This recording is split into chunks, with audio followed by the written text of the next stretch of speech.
All right, it's race week.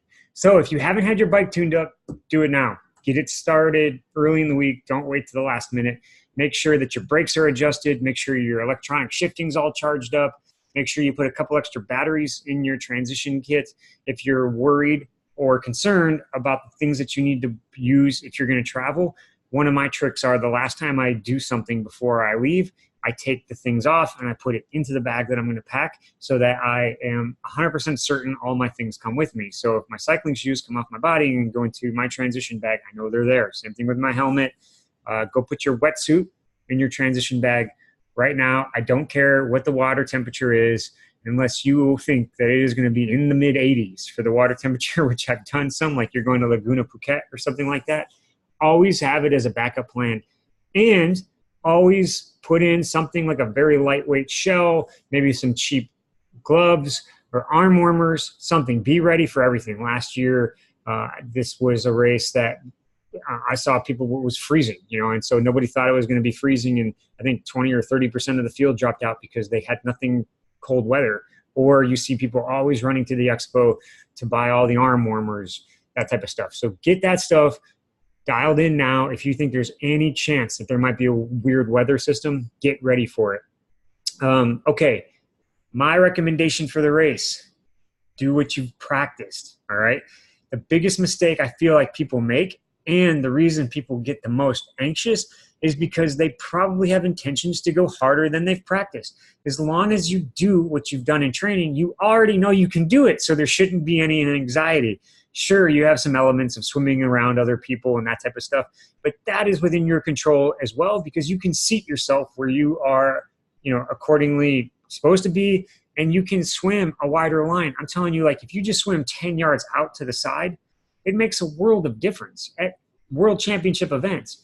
If you feel like you're anxious about swimming around other people, you have 100% ability to control that. If you want to be aggressive, start thinking about the guys or girls that you want to hop on their feet, the people who are around your ability, and make sure that you are putting yourself in positions to be aware of where they are as well. The expo, get in, get out. So many people blow their races walking around their expo. They're on them all day. A lot of times they're outside in the sun. You're sampling all the different food and nutrition products and drinks that you've never tried. You're getting all bloated. Your stomach may or may not react to it. Do the expo after. There's so much online shopping now. You could do your virtual expo all the time. So get into the expo, get out.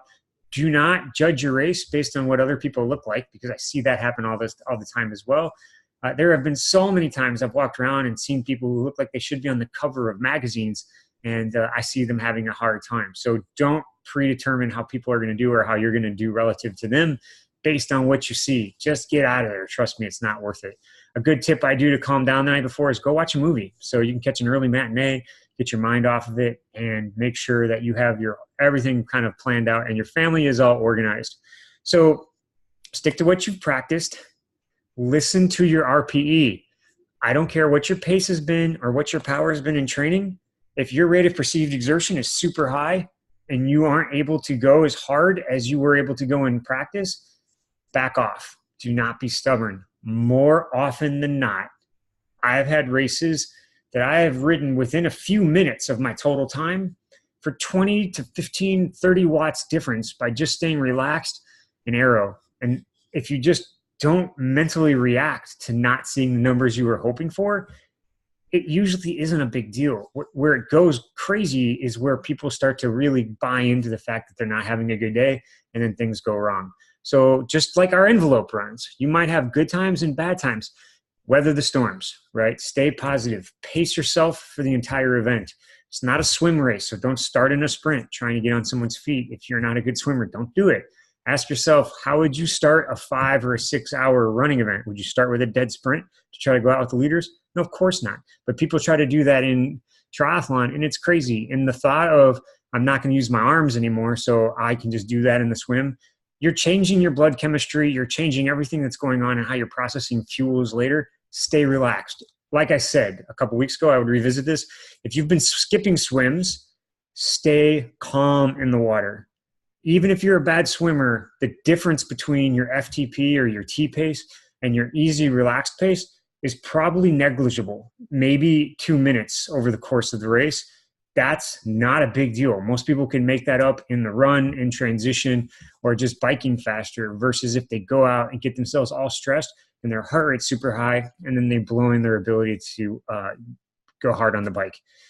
The other thing is get a good warm-up in. If you can't ride the bike, which a lot of times you can't, jog up some stairs, do some deep knee bends, use those cycling muscles so that by the time you get onto the bike, you are not using your muscles for the very first time. I like to, in my mind, think about blowing up a balloon. The first time you blow into it, it's really hard. There's a lot of resistance. Your muscle fibers are kind of the same thing. You have to kind of have that expansion before you want to really use them, so that you're not trying to initially blow that balloon up when you get on the bike. With all the athletes that I work with one-on-one, we have a dynamic warm-up plan that we kind of go through. Just make sure you have a good warm-up, and I am sure that everyone will have a good race. If your legs are getting tired on the run, check your hydration and check your calories, because 9 times out of 10, especially with the training that everybody here has put in, you should be fit enough to have a good run.